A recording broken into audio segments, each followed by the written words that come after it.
Hello everyone, welcome back to my YouTube channel Tech Mid Lab. Today's our topic erythrocyte. Basically erythrocyte क्या है,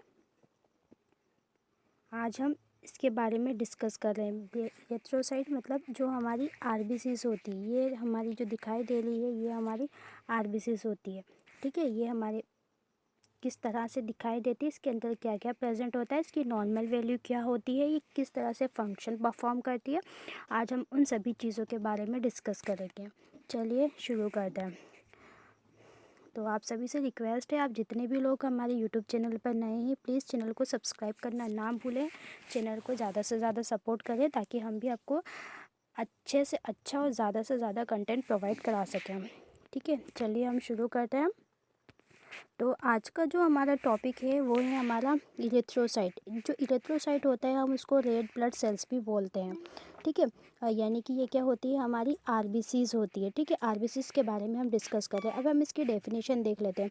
erythrocyte जो होती है वो किस तरह से दिखाई देती है। तो इरेथ्रोसाइट जो होती है वो हमारी बाइकॉनकेव शेप्ड की होती है। ठीक है, इस तरह से हमारी जो आरबीसीज होती है वो बाइकॉनकेव शेप्ड की होती है। ए न्यूक्लिएटेड सेल्स होती है, इसके अंदर न्यूक्लियस प्रेजेंट नहीं होता। यानी कि जो ह्यूमन की आरबीसीज होती है, क्या होती है, ह्यूमन आरबीसीज होती है, उसके अंदर क्या होता है, न्यूक्लियस जो होता है वो एब्सेंट होता है। क्या होता है, न्यूक्लियस न्यूक्लियस एब्सेंट होता है। ठीक है, present in blood whose primary function is transport of oxygen and carbon dioxide। यानी कि जो हमारी आरबीसीज होती है वो क्या करती है, ट्रांसपोर्ट करती है किसका, ऑक्सीजन और कार्बन डाइऑक्साइड का। ठीक है, यानी कि ऑक्सीजन को हमारे लंग्स तक लेकर जाती है, लंग्स से टिश्यू जो टिश्यू से लंग्स तक कार्बन डाइऑक्साइड को लेकर के आने का काम जो होता है वो हमारा आरबीसी का होता है। ठीक है, आरबीसीज जो होती है किस तरह से दिखाई देती है, हमारी बाइकॉनकेव शेप की होती है। इसका जो डायमीटर होता है उसका 7.2 mm हमें डायमीटर देखने को मिलता है। ठीक है, ये जो परिधि होती है यहाँ से आरबीसी मोटी होती है 2 mm की, और जो सेंट्रल होता है, सेंट्रल एरिया होता है यहाँ से थिन होती है, कितनी होती है, 1 mm की हमारी आरबीसीज होती है। आरबीसी का डायग्राम आगे हमने लगाया हुआ है, हम उसे वहाँ पर अच्छे से डिस्कस कर लेंगे। ठीक है, इतनी बेसिक सी चीज़ें हैं, ये आपको याद रखनी है। आगे हम बात करते हैं, ये रहा हमारा आरबीसीज का डायग्राम। जो हमारी आरबीसीज होती है बेसिकली कैसी होती है, ये बाइकॉनकेव शेप्ड की दिखाई दे रही, ये यहाँ से मोटी होती है। ठीक है, ये जो पोर्शन है वो आपको मोटा दिखाई देता है, कितना होता है, 2 mm का होता है, और सेंटर से जो होती है वो थिन होती है, कितनी होती है, 1 mm की होती है। ये जो आरबीसीज होती है, आरबीसीज को हम क्या बोलते हैं, बाइकॉनकेव। बाइकॉनकेव शब्द की दिखाई देती है। अब केव आ रहा है, केव से मतलब क्या आता है, यहाँ पर कैविटी प्रेजेंट होती है। कैविटी प्रेजेंट होती है क्यों, क्योंकि यहाँ पर एच बी प्रेजेंट होता है। जो आरबीसीज होती है वो एच बी को कंटेन करके रखती है। ठीक है, तो टोटल आरबीसी का 95% वेट जो होता है वो हमारे एच बी के कारण होता है। और जो आरबीसीज होती है, आरबीसी को रेड कलर प्रोवाइड करने का काम हमारा इस हीमोग्लोबिन का ही होता है, जो आरबीसी के अंदर प्रेजेंट होता है। जो हीमोग्लोबिन ही होता है वो क्या करता है, ट्रांसपोर्टेशन का काम करता है। ठीक है, तो ऑक्सीजन को ले जाना और कार्बन डाइऑक्साइड को लाने का काम जो होता है वो हमारे ऑक्सीजन का होता है, सॉरी हीमोग्लोबिन का होता है, जो आरबीसी के अंदर प्रेजेंट होता है। यहाँ तक का इतना क्लियर। ठीक है, ये हमारा आरबीसी का शेप हमें दिखाई दे रहा है। आरबीसी हमें कुछ इस तरह से दिखाई देती है। ठीक है, ये 3D व्यू है हमारा। ठीक है, अब आगे हम देखते हैं हमारे आरबीसी के शेप के बारे में। ठीक है, आरबीसी का शेप कैसा होता है, किस किस शेप की हमें आरबीसी देखने को मिलती है। तो बेसिकली जो आरबीसीज होती है वो बाइकॉनकेव और डिस्क शेप की दिखाई देती है। कैसी होती है, बाइकॉनकेव शेप, डिस्क शेप की हमारी आरबीसीज हमें देखने को मिलती है। और एक और हम इसे बोलते हैं, कैसी होती है, डम्बल शेप्ड की आरबीसी हमें देखने को मिलती है। यानी कि 3 चीज़ें याद रखना, आरबीसी बाइकॉनकेव, डिस्क शेप और डम्बल शेप्ड हमें देखने को मिलती है। आरबीसी का डायमीटर कितना होता है, आरबीसी का डायमीटर 7 से 8 mm का होता है। और एग्जैक्ट पॉइंट याद रखना आपको, 7.2 mm आरबीसी का डायमीटर होता है। अब आरबीसी की थिकनेस की हम बात कर लेते हैं। तो आरबीसी की थिकनेस कितनी होती है, जो आरबीसीज होती है, ठीक है, एड्स से मोटी होती है 2 to 2.5 mm की, जैसा कि अभी मैंने आपको बताया था, और सेंटर से थिन होती है, कितने, 1 mm की। ठीक है, जो लार्ज सरफेस एरिया होता है वो हेल्प इन गैस एक्सचेंज, मतलब इसका जो लार्ज सरफेस एरिया होता है वो क्या करता है, हेल्प करता है किस चीज़ में, गैसेस को एक्सचेंज करने में, हमारे ऑक्सीजन और कार्बन डाइऑक्साइड के एक्सचेंजेस जो होते हैं उसके अंदर हेल्प करता है। ठीक है, अब हम एग्ज़ाम पॉइंट ऑफ व्यू से इसका इंपॉर्टेंट पॉइंट देख लेते हैं। तो मैक्सिमम सरफेस एरिया जो होता है बेटर ऑक्सीजन डिफ्यूज़न, मतलब इसका जो मैक्सिमम सरफेस एरिया होता है वो बेटर होता है किसके लिए, ऑक्सीजन के डिफ्यूज़न के लिए। क्या होती है, मैक्सिमम सरफेस एरिया में जो ऑक्सीजन होती है वो हमारी डिफ्यूज़ हो जाती है। ठीक है, आगे हम बात करते हैं नंबर ऑफ़ आरबीसीज़ का। आरबीसीज़ का नंबर कितना होता है, नॉर्मल काउंट हमें कितना देखने को मिलता है। पर जो आरबीसीज़ होती है एडल्ट मेल में, हम आरबीसी की नॉर्मल वैल्यू, नॉर्मल परसेंटेज की बात करें तो एडल्ट मेल में जो आरबीसीज़ होती है वो 5 to 5.5 मिलियन पर क्यूबिक एमएम में हमें देखने को मिलती है, इंपॉर्टेंट है। देन एडल्ट फीमेल की बात करें तो एडल्ट फीमेल में 4.5 to 5.5 फीमेल मिलियन पर क्यूबिक एमएम आरबीसीज़ देखने को मिलती है। देन न्यूबॉर्न जो होते हैं उनमें 6 to 7 मिलियन पर क्यूबिक एमएम आरबीसीज़ जो होती है हमें वो देखने को मिलती है। ये इंपॉर्टेंट है, इसकी नॉर्मल वैल्यू सभी को याद होना चाहिए। ठीक है, इंपॉर्टेंट स्लाइड है ये। ठीक है, उसके बाद हम याद हो गए ना अच्छे से, एडल्ट मेल में 5 से 5.5 मिलियन पर क्यूबिक एमएम होती है, फीमेल में 4.5 से 5 मिलियन पर क्यूबिक एमएम होती है, और जो न्यूबॉर्न बेबीज़ होते हैं उनमें 6 से 7 मिलियन पर क्यूबिक एमएम जो होती है आरबीसी की हमारी नॉर्मल वैल्यूज़ होती है। ठीक है, अब हम आरबीसी की लाइफ स्पेन देख लेते हैं। आरबीसी की लाइफ स्पेन कितनी होती है, तो आरबीसी की लाइफ स्पेन जो होती है वो 120 डे की होती है। 120 डे के बाद आरबीसी क्या होती है, डिस्ट्रॉय हो जाती है।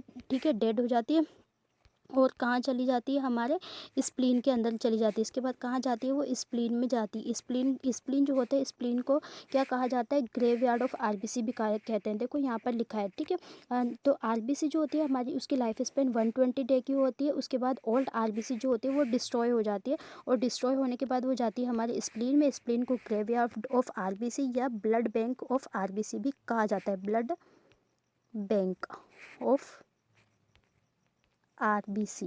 ठीक है, देन जो आरबीसीज होती है हमारे, उसका फॉर्मेशन कहाँ कहाँ पर होता है, तो आरबीसी के फॉर्मेशन होते हैं, उसकी वेरियस प्रोसेस होती है। ठीक है, मैं इतना क्लियर कर देती हूँ, सबको अच्छे से समझ में आ गया होगा, है ना। तो मैं आगे का आपको समझा देती हूँ, इसके लिए मुझे ये क्लियर करना ज़रूरी है।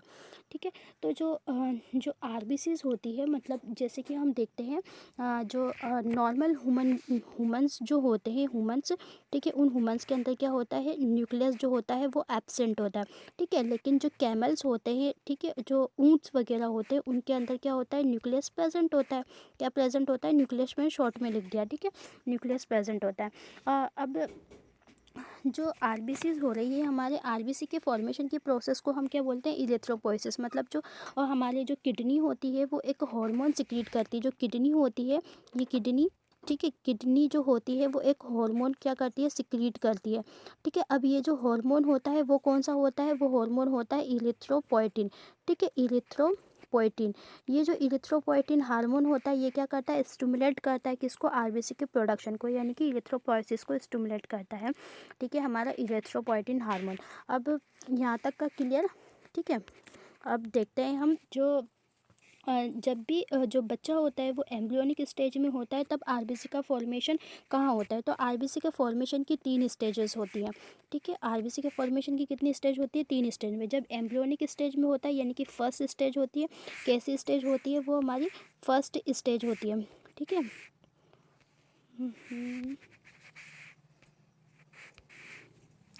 फर्स्ट स्टेज जो है, फर्स्ट स्टेज, इस फर्स्ट स्टेज में जो हमारी आरबीसी है उसका फॉर्मेशन कहाँ होता है, तो ये जो फर्स्ट स्टेज होती है हम इसको अर्ली स्टेज भी बोलते हैं। इसमें जो आरबीसी का फॉर्मेशन होता है वो यॉर्क सेल में होता है। कहाँ पर होता है, यॉर्क सेल में। ये किसे बोलते हैं हम, अर्ली स्टेज होती है। यहाँ पर यॉर्क सेल में आरबीसी का फॉर्मेशन होता है। जो सेकेंडरी स्टेज होती है, मतलब सेकेंडरी स्टेज होती है, वहाँ पर जो आरबीसी होती है उसका फॉर्मेशन लीवर में होता है। और जो थर्ड स्टेज होती है, यानी टर्शरी स्टेज जो होती है, जो कि जिसे हम एडल्ट स्टेज भी बोलते हैं। ठीक है, ये जो एडल्ट स्टेज होते हैं यहाँ पर आरबीसी का फॉर्मेशन कहाँ होता है, तो यहाँ पर आरबीसी का फॉर्मेशन हमारे बोन मैरो के अंदर होता है। ठीक है, इज दैट क्लियर।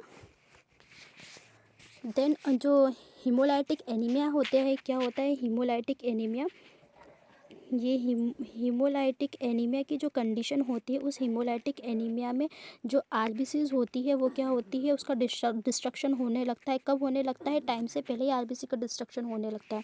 ठीक है, चलिए आगे बढ़ते हैं। आगे की स्लाइड में भी बहुत कुछ है, मैं बाकी चीज़ें वहाँ पर आपको एक्सप्लेन कर दूँगी। ठीक है, अब हम देखते हैं फॉर्मेशन ऑफ इलेक्ट्रोपोइसिस। इलेक्ट्रोपोइसिस के फॉर्मेशन की स्टेज। ठीक है, देखो ये साइट वगैरह सारी चीज़ें यहाँ आ गई।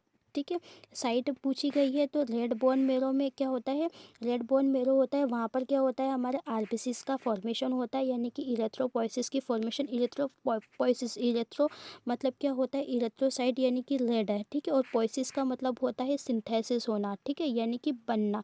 ठीक है, तो यहाँ पर क्या होता है, आरबीसी का फॉर्मेशन होता है। ठीक है, तो जो आरबीसी के फॉर्मेशन के लिए जो रिस्पॉन्सिबल होता है वो कौन होता है, इरेथ्रोपोइटिन नामक एक हार्मोन होता है जिसको किडनी सिक्रेट करती है। ये रिस्पॉन्सिबल होता है हमारे आरबीसी के फॉर्मेशन के लिए। ये जो हार्मोन होता है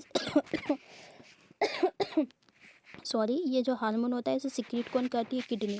ठीक है, ये रिक्वायर्ड होता है किसके लिए, आयरन के लिए, विटामिन B12 के लिए, फॉलिक एसिड के लिए एंड प्रोटीन के लिए। ये जो हार्मोन होता है वो रिक्वायरमेंट होता है।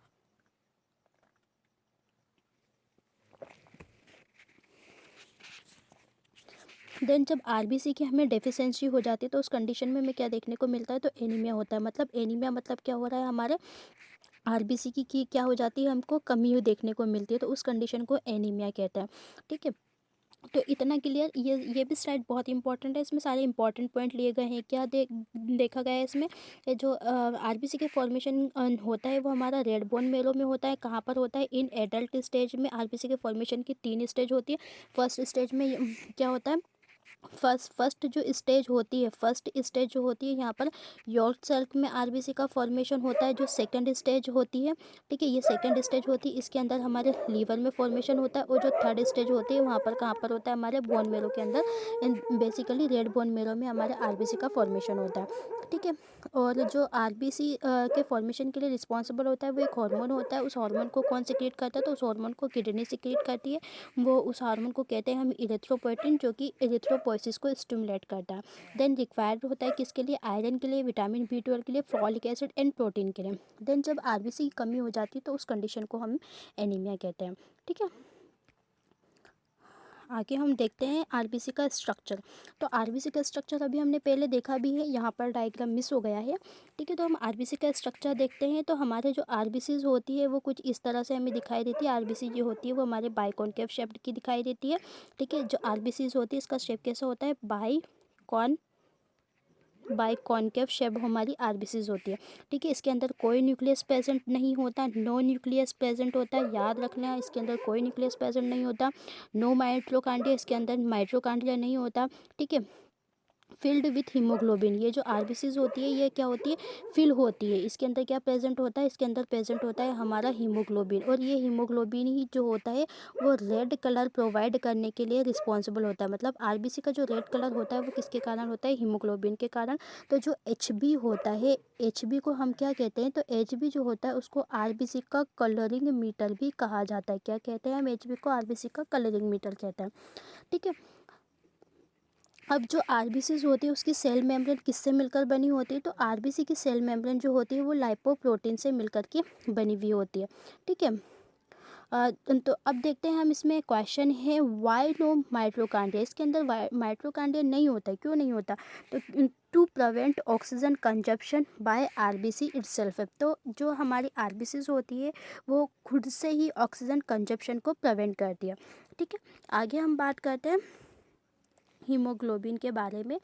अभी इतनी देर से हम हीमोग्लोबिन के बारे में बात कर ही रहे हैं, लेकिन हीमोग्लोबिन भी एक बहुत अच्छा खासा टॉपिक है, इंपॉर्टेंट टॉपिक है, और बहुत सारी चीज़ें इसके अंदर हैं जो कि हम एक ही क्लास में सब कुछ कवर नहीं कर सकते। तो हीमोग्लोबिन के ऊपर हम एक पार्टिकुलर अलग से क्लास लेकर आएंगे।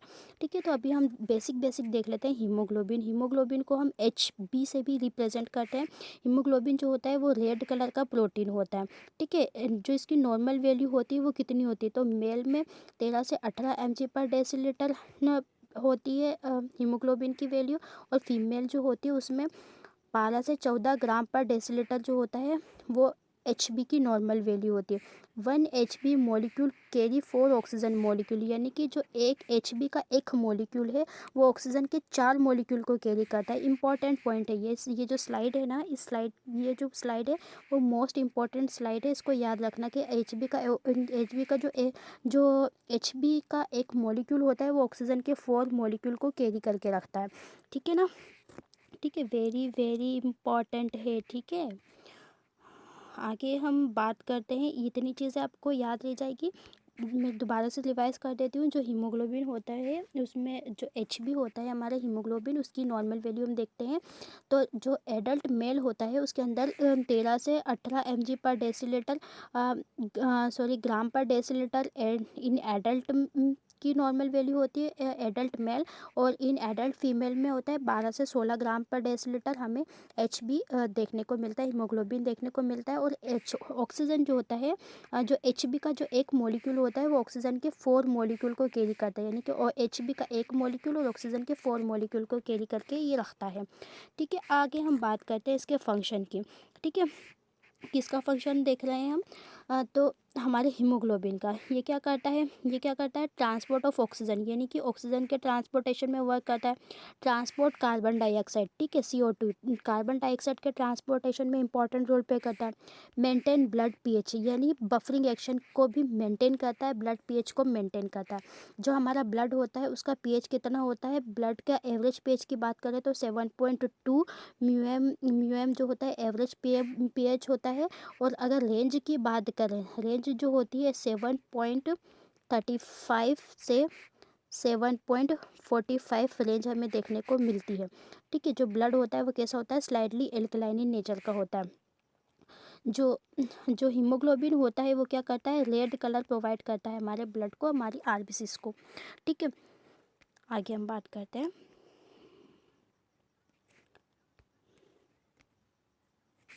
Abnormal RBC condition, abnormal RBCs condition कौन कौन सी होती है। ठीक है, हम कंडीशन देख लेते हैं और उसका मीनिंग ये हमारा एक चार्ट है। ठीक है, इस तरह से कुछ बना हुआ है, मैं इसको इरेज कर देती हूँ। ठीक है, अब हम देखते हैं। ठीक है, एनीमिया की कंडीशन हमें देखने को मिलती है। जब एनीमिया होता है तो उस कंडीशन में क्या होता है, तो जो हमारे RBCs होती है उसकी कमी हो जाती है, यानी कि HB का जो परसेंटेज है वो कम हो जाता है, तो उस कंडीशन को हम एनीमिया कहते हैं। एनीमिया जो होता है वो एक डेफिशिएंसी है जिसमें ब्लड सेल की कमी हो जाती है ड्यू टू एक्सीडेंट हो गया, सर्जरी हो गया, ठीक है, या फिर किसी डिसीज़ के कारण भी हमें एनीमिया देखने को मिल सकता है। ठीक है, अब हम पॉलीसाइथेमिया देखते हैं। पॉलीसाइथेमिया किसे कहते हैं, जब हमारे जो RBCs होता है उसका अमाउंट इंक्रीज़ हो जाता है, यानी कि RBC क्या हो रही है, इंक्रीज़ हो रही है, उस कंडीशन को पॉलीसाइथेमिया कहते हैं। देन RBC का अमाउंट जब कम होता है, RBC कमी होती है, RBC डिक्रीज़ हो जाती है, तो उस कंडीशन को एनीमिया। ठीक है, और बढ़ा हुआ है तो polycythaemia. Sickle cell anaemia, sickle cell anaemia किसे कहते हैं, सिकल सेल एनीमिया इंपॉर्टेंट है, ये पूरा के पूरा एक टॉपिक ही है, इस पर भी हम एक पार्टिकुलर अलग से क्लास लाएंगे। सिकल सेल एनीमिया मतलब इसमें जो RBCs होती है वो सिकल शेप की हो जाती है, इस तरह से हमारे हास्याकार RBCs हो जाती है, हाफ मून शेप हमें RBC देखने को मिलती है। ये सिकल सेल एनीमिया की कंडीशन में होती है। इसके अंदर हमें क्या देखने को मिलता है, इसमें हमें पॉइंट म्यूटेशन देखने को मिलती है। ठीक है, इसमें ग्लूटामिन रिप्लेस हो जाता है वेलिन की जगह पर। ठीक है, अब हम देखते हैं थैलेसीमिया। थैलेसीमिया भी एक डेफिशिएंसी होती है।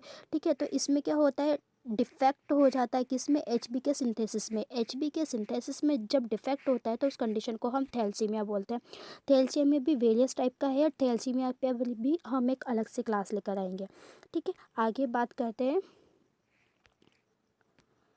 RBC इंडिसेस के बारे में। तो RBC इंडिसेस है वेरी वेरी वेरी इंपॉर्टेंट है। ठीक है, ये एग्ज़ाम्स में पूछा ही जाता है, ये जो नॉर्मल वैल्यूज़ दे रखी हैं ये सबको याद करना कंपलसरी है। ठीक है, तो हम देखते हैं MCV। जो MCVs होती है, MCV की नॉर्मल वैल्यू कितनी होती है, तो MCV की नॉर्मल वैल्यू होती है 80 से 100 फेमटोलीटर। इसकी यूनिट ये जो दे रखी है यूनिट, ये भी मोस्ट इंपॉर्टेंट है, कई बार ये भी एग्ज़ाम्स में पूछी जाती है।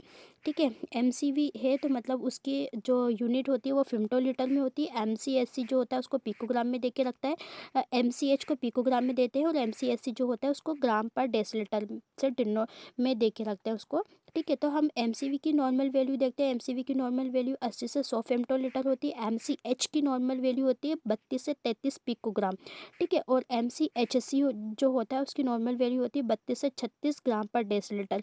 MCV mean corpuscular volume, MCH mean corpuscular haemoglobin और MCHC mean corpuscular haemoglobin concentration, ये इसकी फुल फॉर्म होती है, ठीक है। अब आगे हम देखते हैं ऑस्मोटिक बिहेवियर, ठीक है। ऑस्मोटिक बिहेवियर कैसा होता है? हाइपोटोनिक सॉल्यूशन, मतलब आरबीसी का जो ऑस्मोटिक बिहेवियर होता है उसको हमें डिटरमाइन करना होता है। तो ये हमारा आता है सिकल सेल एनीमिया में। ऑस्मोटिक सॉल्यूशन, हाइपोटोनिक सॉल्यूशन और आइसोटोनिक सॉल्यूशन है, ये अब हम सिकल सेल एनीमिया में अच्छे से डिस्कस करेंगे। अभी आप इतना समझ लीजिए। जो हाइपोटोनिक सॉल्यूशन होता है, हाइपो का मतलब क्या होता है? कम, और हाइपर का मतलब होता है ज़्यादा, ठीक है। तो हाइपोटोनिक सॉल्यूशन जो होता है उसमें ऑस्मोटिक बिहेवियर देखें तो हमारी आरबीसी कैसी होती है? हिमोलाइसिस हो जाती है। मतलब जब आरबीसी को हाइपोटोनिक सॉल्यूशन में रखा जाएगा तो आरबीसी क्या होगी? हिमोलाइसिस हो जाएगी, ठीक है। क्या होगा? जब आरबीसी को हाइपोटोनिक सॉल्यूशन में रखा जाता है तो आरबीसी हिमोलाइसिस हो जाती है। देन जब आरबीसी को हाइपरटोनिक सॉल्यूशन में रखा जाता है तो वो कैसी हो जाती है?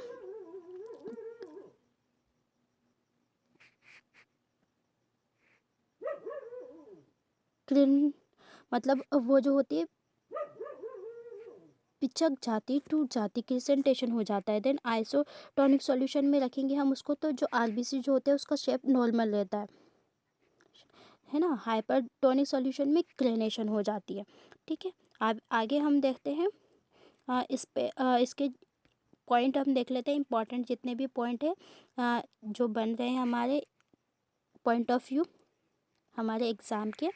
तो RBC has maximum haemoglobin, RBC जो होती है उसके अंदर मैक्सिमम हीमोग्लोबिन देखने को मिलता है। जो जो एक आरबीसी होती है, एक आरबीसी कितना, एक आरबीसी जो है हमारी वो 270 मिलियन एचबी मॉलिक्यूल कंटेन करती है। मतलब कि एक आरबीसी के अंदर 270 मिलियन एचबी के मॉलिक्यूल प्रेजेंट होते हैं, ठीक है। जो और एक आरबीसी होती है, क्या होता है? एक आरबीसी होती है वो 4 ऑक्सीजन के मॉलिक्यूल को कैरी रखती है, ठीक है। और एक आरबीसी के अंदर ही 270 मिलियन क्या होता है? एचबी मॉलिक्यूल्स प्रेजेंट होते हैं, ठीक है। ये इंपॉर्टेंट पॉइंट है, याद रखना। RBC has no nucleus, RBC के अंदर न्यूक्लियस प्रेजेंट नहीं होता, ठीक है।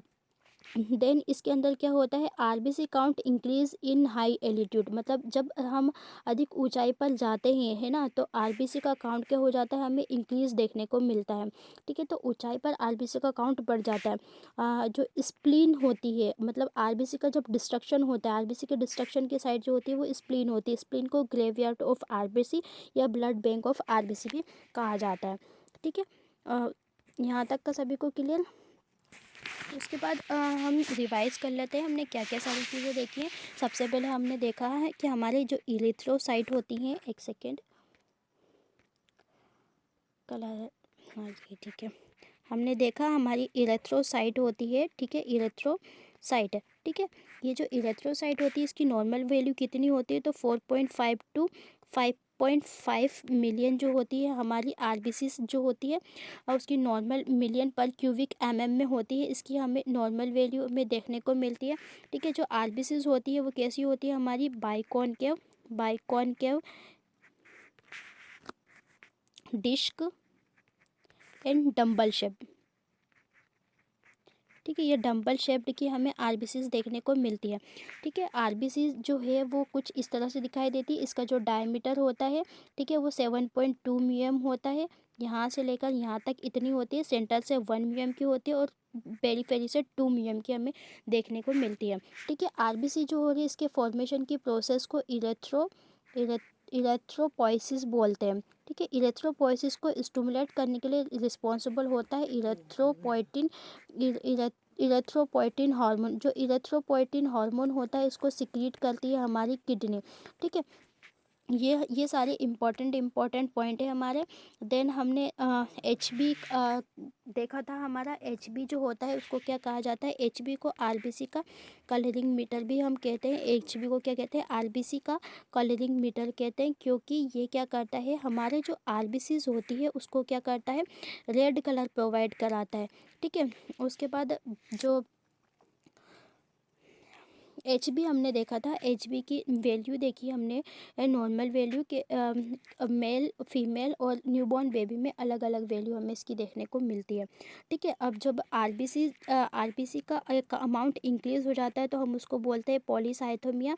ठीक है, पॉलीसाइथोमिया बोलते हैं। ठीक है, और जब आरबीसी का काउंट क्या हो जाता है, डिक्रीज हो जाता है, तो उस कंडीशन को एनीमिया कहा जाता है। ठीक है, इसमें क्या होते हैं, आरबीसी की क्या हो जाती है, कमी हो जाती है। उसके बाद जो आरबीसी जो होती है, आरबीसी के शेप पर मतलब क्या हो जाता है, सिकल शेप्ड का देखने को मिलता है। इस तरह से हमें देखने को मिलता है सिकल शेप का। तो ये कैसा होता है, सिकल सेल एनीमिया की कंडीशन होती है। सिकल सेल एनीमिया होता है, इस कंडीशन में आरबीसी जो होती है वो सिकल शेप्ड की हो जाती है, या हाल्फ मून शेप्ड जो हमें आरबीसी देखने को मिलती है। ठीक है, इसमें क्या देखने को, इसमें कि ये क्या हो जाती है, इसके अंदर हमारे पॉइंट म्यूटेशन हमें देखने को मिलती है। ठीक है, ये सिकल सेल एनीमिया का पूरा टॉपिक है, हम उसमें वहाँ पर अच्छे से आपको बताएंगे। अब जो एच बी देखा था हमने, एच बी क्या होता है, एक एच बी जो होता है, ये एच बी जो होता है, नेक्स्ट स्लाइड ले लेते हैं। जो एक एच बी का मॉलिक्यूल है, मतलब ये जो एक एच बी है, एच बी का एक मॉलिक्यूल होता है, क्या करता है, 4 ऑक्सीजन के जो मॉलिक्यूल होता है उसको कंटेन करता है। जो एच बी होता है, एक एच बी का जो एक मॉलिक्यूल होता है उसके अंदर क्या होता है, 270 मिलियन, सॉरी, एक आरबीसी जो होता है, एक आरबीसी ये जो होती है, एक एक आरबीसी जो होते हैं उसके अंदर 270 मिलियन क्या होते हैं, एचबी के मॉलिक्यूल प्रेजेंट होते हैं। ठीक है, अब जो हीमोग्लोबिन देख रहे हैं हम, बेसिकली ये भी 2 पार्ट से मिलकर बना होता है। हीमोग्लोबिन में एक हीम होता है और एक ग्लोबुलिन होता है। क्या होता है, हमारा हीम होता है और दूसरा क्या होता है, ग्लोबुलिन होता है। ठीक है, ये भी हम आगे की क्लास में ही डिस्कस कर लेंगे, इसके ऊपर अभी बात नहीं करें तो ये ठीक रहेगा। ठीक है, तो ये सारा हमारा ओवरव्यू हो गया। फिर हमने आरबीसी के फॉर्मेशन की प्रोसेस देखी थी कि आरबीसी का फॉर्मेशन किन किन जगहों पर होता है। ठीक है, तो आरबीसी का फॉर्मेशन की 3 स्टेजेस होती है। फर्स्ट स्टेज जो होती है, क्या होता है, हमारा फर्स्ट स्टेज जो होती है, फर्स्ट स्टेज जिसे हम अर्ली स्टेज भी बोलते हैं, इसमें यॉल्क सेल जो होता है वहाँ पर क्या होता है, आरबीसी का फॉर्मेशन होता है। ठीक है, सेकंड स्टेज जो होती है, सेकंड स्टेज में हमारे लीवर के अंदर आरबीसी का फॉर्मेशन होता है। देन थर्ड स्टेज जो होती है जिसे हम एडल्ट स्टेज भी बोलते हैं, यहाँ पर बोन मेरो के अंदर आरबीसी का फॉर्मेशन होता है। बोन मेरो में specific red bone marrow RBC के फॉर्मेशन के लिए रिस्पॉन्सिबल होती है। देन इतना सारा क्लियर हो गया। और जो आरबीसीज होती है उसके अंदर क्या होता है, न्यूक्लियस अपसेंट होता है, इसके अंदर न्यूक्लियस प्रेजेंट नहीं होता है। ये चीज़ें भी हमें याद रखनी है। ठीक है, तो यहाँ तक का सभी को आई होप क्लियर होगा। अगर किसी को कहीं पर भी कोई डाउट है या अगर आपके लिए कोई सजेशन है हम बेहतर कैसे कर सकते हैं, तो आप प्लीज़ अपना सजेशन हमें ज़रूर दीजिए। आपका सजेशन हमारे लिए बहुत इंपॉर्टेंट है। ठीक है, और अगर आप हमारे यूट्यूब चैनल पर नए हैं तो चैनल को ज़रूर सब्सक्राइब करें और अपने दोस्तों के साथ, अपने क्लासमेट के साथ, अपने फ्रेंड सर्कल में, अपने ग्रुप्स में से ज़रूर शेयर करें। फिर मिलते हैं एक नई टॉपिक के साथ, तब तक के लिए टेक केयर।